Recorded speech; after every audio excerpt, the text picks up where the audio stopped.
E no final desse vídeo, eu vou te mostrar porque a pessoa que você mais reza pode ser justamente o sinal de que sua oração está presa.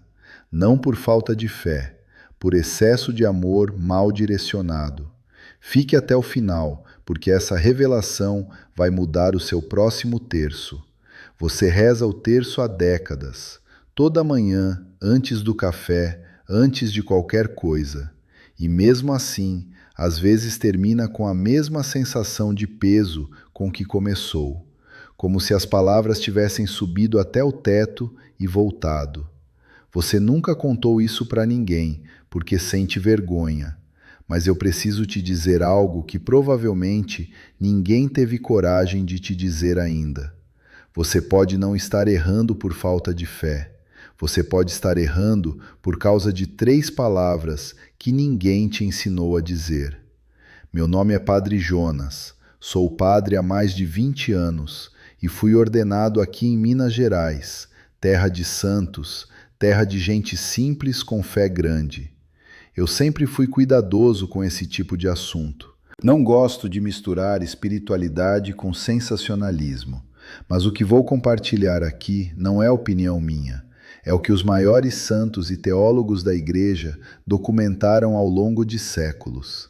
E eu não teria coragem de falar isso se não tivesse visto, na prática pastoral, o que acontece quando a pessoa aprende.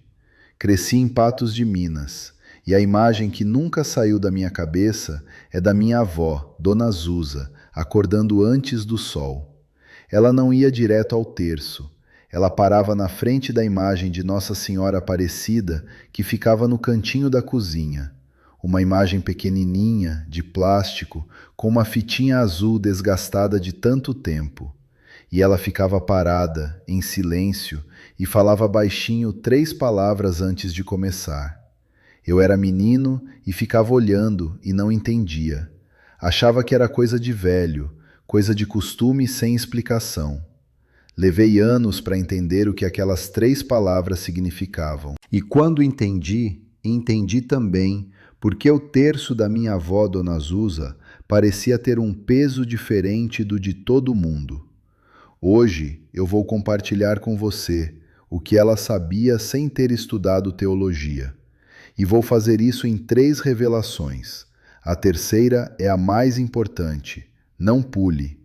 É justamente ela que explica o que eu prometi no começo. Olha, se você chegou até aqui, é porque o terço não é só uma oração para você. É uma parte de quem você é. Eu respeito isso de coração. Se você quer que eu continue trazendo esse tipo de conteúdo toda semana, esse conteúdo que vai fundo e não fica na superfície, se inscreve no canal agora. É gratuito. E cada inscrito me diz que esse trabalho vale a pena continuar. E se essa memória da minha avó já tocou algo em você, deixa um like. É sua forma de dizer que a gente está no mesmo caminho. Antes de entrar na primeira revelação, preciso que você entenda o mecanismo por trás de tudo isso. Nossa Senhora apareceu em Fátima no dia 13 de julho de 1917. A segunda aparição, testemunhada por Lúcia, Francisco e Jacinta, ficou registrada nos escritos de Irmã Lúcia dos Santos, que mais tarde se tornaria religiosa e deixou o relato completo nos seus memórias. Nossa Senhora não pediu mais terços. Ela pediu terços rezados com mais recolhimento. A distinção que ela fez era entre rezar as palavras e meditar os mistérios. São 2 coisas completamente diferentes, e a maioria de nós aprendeu só uma. São Luís Maria Grignion de Montfort, sacerdote francês do século XVIII, canonizado em 1947 e autor do tratado mais completo já escrito sobre o terço, chamado O Segredo do Rosário, registrou o que Nossa Senhora deixou implícito no pedido de Fátima. Montfort escreveu que o terço rezado sem presença interior é como uma carta selada que nunca foi colocada na caixa de correio. A oração chegou ao fim, mas não foi enviada. Pense assim: Você pode escrever a carta mais linda do mundo para alguém que você ama. Escolher as palavras com cuidado, colocar o envelope, selar. Mas se a carta fica em cima da mesa e nunca vai ao correio, ela não chega. O terço sem a abertura certa é isso. As palavras são ditas, a devoção é real, mas a carta fica na mesa. Isso é o que vou mostrar nas 3 revelações. E agora chegou o momento da primeira. Eu chamo isso de o terço sem porta não entra em lugar nenhum. O terço é uma oração contemplativa. Não é uma lista de pedidos enviada por correio. Ele funciona como uma conversa que precisa começar com uma apresentação. Pense numa visita à casa de alguém que você ama muito.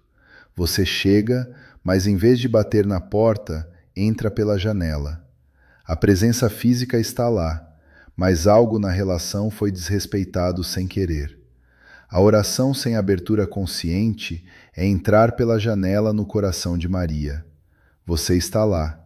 A intenção é boa, mas a porta não foi aberta. São Luís de Montfort escreveu no capítulo dedicado à preparação que rezar o rosário sem a devida disposição interior é como semear em terra pedregosa. A semente cai, mas não há profundidade para enraizar. Para Montfort, orientar a intenção antes do primeiro Pai Nosso não era opcional. Era a diferença entre oração e recitação. Essas são 2 palavras completamente diferentes para ele.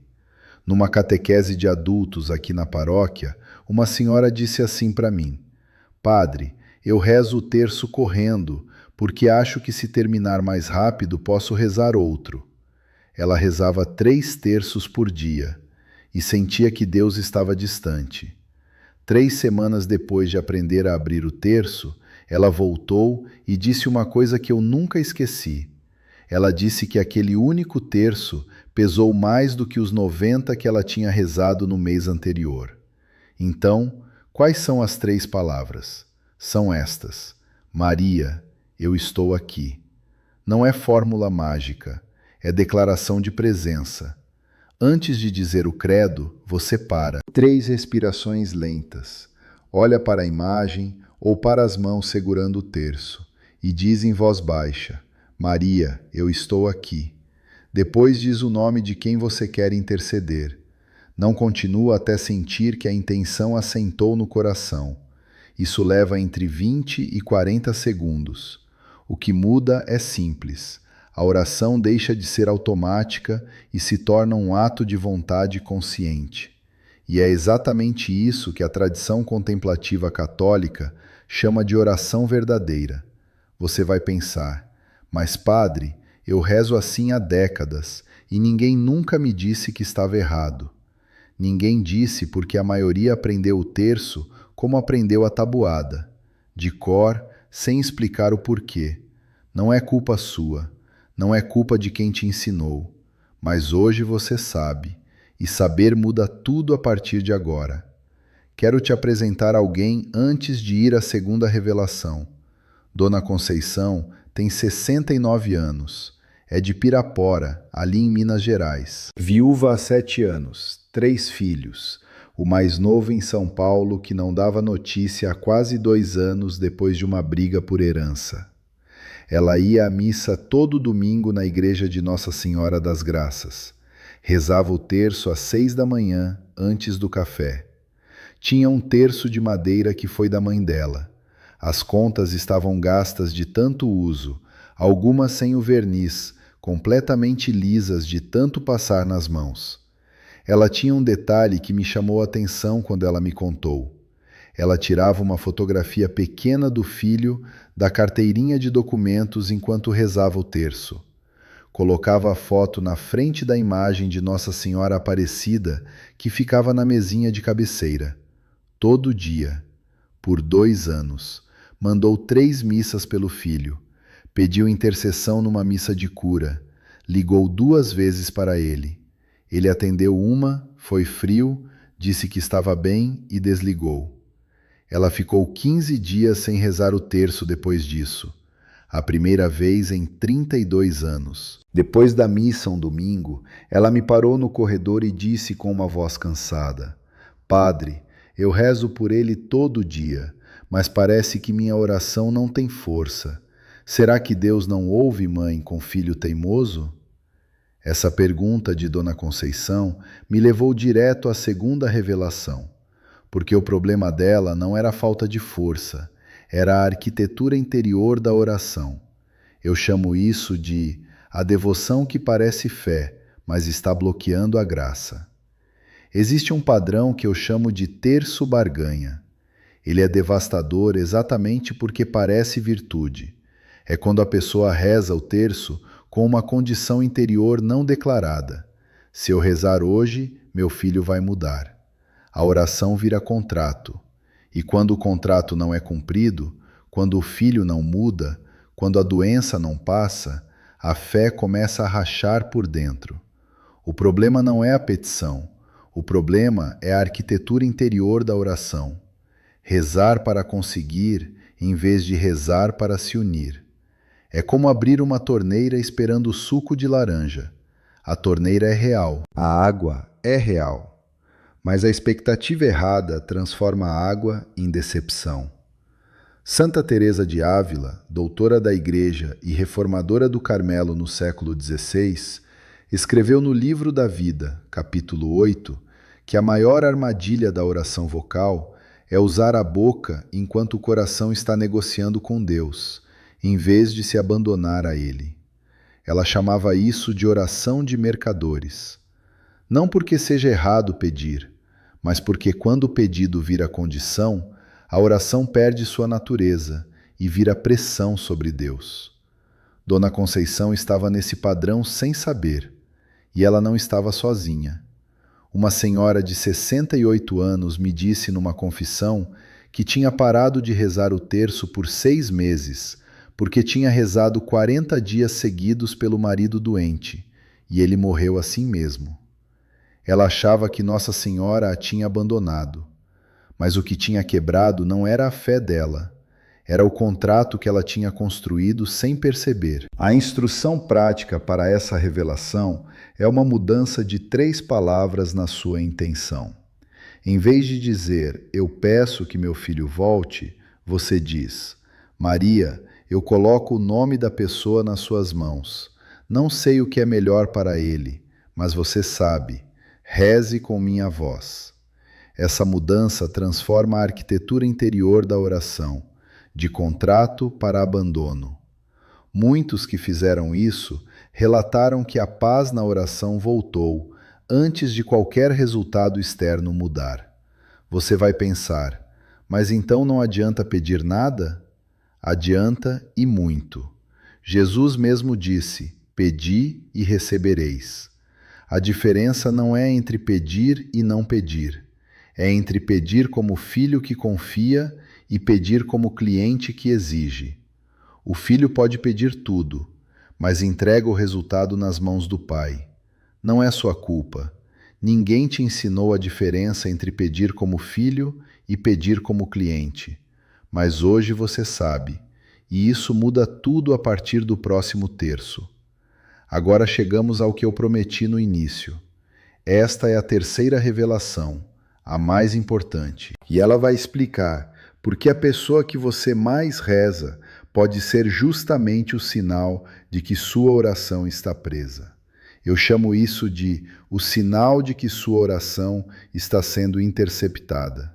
Existe um estado espiritual que afeta especialmente quem reza há décadas. Eu chamo de oração com âncora. É quando a oração sobe, mas carrega junto um peso que a mantém presa. O peso do ressentimento não nomeado. Não precisa ser ódio, pode ser uma mágoa pequena de anos atrás com um familiar. Uma ofensa que você já perdoou racionalmente, mas que ainda dói quando o nome vem à mente. São João da Cruz, doutor da Igreja e mestre da espiritualidade contemplativa, descreveu isso como apego desordenado. A oração circula, mas o coração tem um peso que impede a elevação completa. Quem está nesse estado não sabe que está. Acha que o problema é falta de fé, mas o problema é um perdão incompleto, agindo como âncora espiritual invisível. Padre Gabriele Amorte, exorcista-chefe da Diocese de Roma por mais de 30 anos e autor de Um Exorcista Conta Sua História, documentou que em dezenas de casos de bloqueio espiritual acompanhados por ele, a barreira não era pecado grave, nem prática oculta. Era ressentimento antigo, não levado à oração. Ele escreveu que o demônio não precisa de uma porta grande. Uma fresta de amargura, fechada sobre si mesma, já é suficiente para turvar o canal da graça. Agora, eu preciso que você preste atenção. Vou descrever 5 sinais. Se você se reconhecer em 3 ou mais, esta revelação é diretamente para você. Primeiro sinal: você reza o terço todos os dias, mas termina sem paz. Não com leveza, mas com a mesma sensação de peso com que começou. Como se a oração tivesse passado por você sem entrar de verdade. Segundo sinal: quando menciona a intenção, um nome específico trava na garganta. Você continua rezando, mas algo interno se fecha quando esse nome aparece. Você reza pelo nome, mas não consegue rezar com amor genuíno pelo nome. Terceiro sinal: você já perdoou a pessoa racionalmente. Se alguém perguntar, você diz que perdoou. Mas se esse nome aparecer numa conversa, ainda há uma contração no peito. Isso é sinal de que o perdão foi declarado, mas não foi entregue. Quarto sinal: a oração parece mecânica há meses ou anos, e você culpa a si mesmo. Pensa que é falta de fé, falta de concentração. Mas a causa real não é mental. O coração está protegendo uma ferida velha, e a oração está contornando essa ferida em vez de atravessá-la. Quinto sinal, e este é o mais surpreendente: a pessoa que você mais ora é justamente aquela com quem você tem a mágoa não resolvida. Você reza intensamente por ela, pela conversão do filho que te magoou, pela cura do marido com quem você tem ressentimentos, pela paz do irmão que te traiu. A oração intensa por quem nos feriu pode ser, sem que percebamos, uma forma do coração evitar o perdão real. Rezar parece fazer o suficiente sem precisar passar pela dor do perdão verdadeiro. Se você se reconheceu em 3 ou mais desses sinais, esta revelação chegou na hora certa. A instrução para essa revelação é a mais simples e a mais difícil ao mesmo tempo. Antes do próximo terço, pegue uma folha de papel. Escreva o nome de quem você reza mais intensamente. Pergunte a si mesmo: se essa pessoa entrasse agora nesse quarto, o que eu sentiria? Se a resposta incluir qualquer coisa além de amor, se houver tensão, constrangimento, mágoa, então, antes de rezar o terço, reze apenas esta oração com as suas próprias palavras. Senhor, eu não consigo perdoar sozinho. Dá-me o perdão que eu não tenho. Reze em mim o que eu não sei rezar. Não force o sentimento. Entregue a incapacidade. Isso é mais honesto e mais poderoso do que fingir um perdão que ainda não chegou. Você vai pensar: mas padre, eu perdoei sim, já faz anos. Perdoar uma vez não é perdoar para sempre. Da mesma forma que tomar um remédio uma vez não cura uma infecção crônica. São João Paulo II escreveu na encíclica Dives in Misericordia que o perdão é um processo que precisamos renovar, não porque a misericórdia de Deus seja insuficiente, mas porque o coração humano cicatriza em camadas e cada camada precisa ser entregue ao Senhor em seu tempo. Agora, eu quero te dar 5 instruções para levar embora desse vídeo. Primeira instrução: esta noite, antes de deitar, segure o terço com as 2 mãos e diga em voz baixa: Maria, eu estou aqui. Não continue até sentir que o coração se aquietou. Pode levar 20 segundos, pode levar 1 minuto, não tem pressa. Quando você faz isso, você está avisando a sua alma que o que começa agora não é rotina, é encontro. Segunda instrução: mude a forma como você declara a sua intenção. Em vez de pedir o resultado, coloque a pessoa nas mãos de Maria com estas palavras: eu não sei o que é melhor para ele, mas você sabe. Reze com minha voz. Quando você faz isso, a oração deixa de ser pressão e se torna confiança. E a confiança abre o que a pressão fecha. Terceira instrução. Esta é contraintuitiva. Se você costuma rezar mais de 1/3 por dia, escolha um dia desta semana e reze apenas um. Mas reze com toda a abertura que aprendeu aqui. 1/3 completo vale mais do que 10 rezados sem presença. Nossa Senhora em Fátima pediu qualidade, não apenas quantidade. Quarta instrução: escreva o nome da pessoa pelo qual você mais reza. Pergunte a si mesmo a pergunta que ensinei. Se sentir a contração no peito, reze a oração de entrega da incapacidade antes de começar o terço. Não na frente dele. Separe os 2 momentos. Primeiro a honestidade, depois a oração. Quando você faz isso, está levando ao Senhor não apenas o pedido, mas a sua própria limitação. E isso, segundo a tradição espiritual católica, é a oração mais poderosa que existe. Quinta instrução. Esta é a mais difícil e a mais transformadora. Ligue ou mande uma mensagem para a pessoa pelo qual você mais reza, não para resolver nada, não para cobrar nada, apenas para dizer que está pensando nela, apenas isso, sem esperar resposta, sem aguardar mudança. Quando você faz isso, você não está desistindo da briga, você está fazendo o que o amor de Deus faz o tempo todo. Ele se aproxima de nós mesmo quando não merecemos. E esse gesto pequeno, feito em liberdade e não em obrigação, pode ser a porta que a oração estava esperando para se abrir completamente.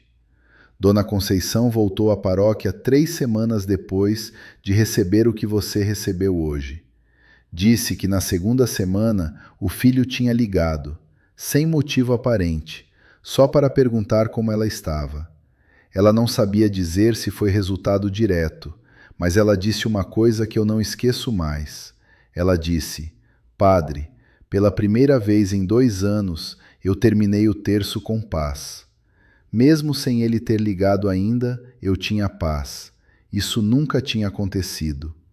O filho ligou depois, mas a paz veio antes. E eu acho que é isso que Nossa Senhora sempre quis dar a você. Não apenas o resultado que você pede, mas a paz que não depende do resultado. O terço, rezado com presença, com abandono e com perdão, não é uma ferramenta para dobrar a vontade de Deus. É um lugar de encontro onde você descobre que já está seguro, mesmo no meio da espera. Se a história de Dona Conceição tocou você, se em algum momento desse vídeo você reconheceu o seu próprio nome naquilo que ela sentia, então esse canal foi feito para você. Se inscreve aqui. Toda semana eu trago uma conversa como essa, não para complicar a sua fé, mas para devolver a ela a profundidade que ela sempre mereceu ter. E se esse vídeo foi verdadeiro para você, compartilha com alguém que também reza o terço todo dia e merece saber disso. Um like é tudo o que preciso para saber que devo continuar. E agora, antes de encerrar, eu quero rezar com você. Nossa Senhora Aparecida, Mãe do Brasil e Rainha do nosso coração, nós estamos aqui diante de você. Cada pessoa que está assistindo agora, com o seu terço gasto nas mãos, com o nome de alguém querido no coração, com uma mágoa que ainda não sabe como entregar. Você conhece cada um pelo nome. Você sabe o que carregam e há quanto tempo carregam. Recebe hoje cada intenção que foi trazida a este vídeo. recebe os filhos que se afastaram, recebe os casamentos que estão partidos, recebe as mágoas que a gente não sabe perdoar sozinho.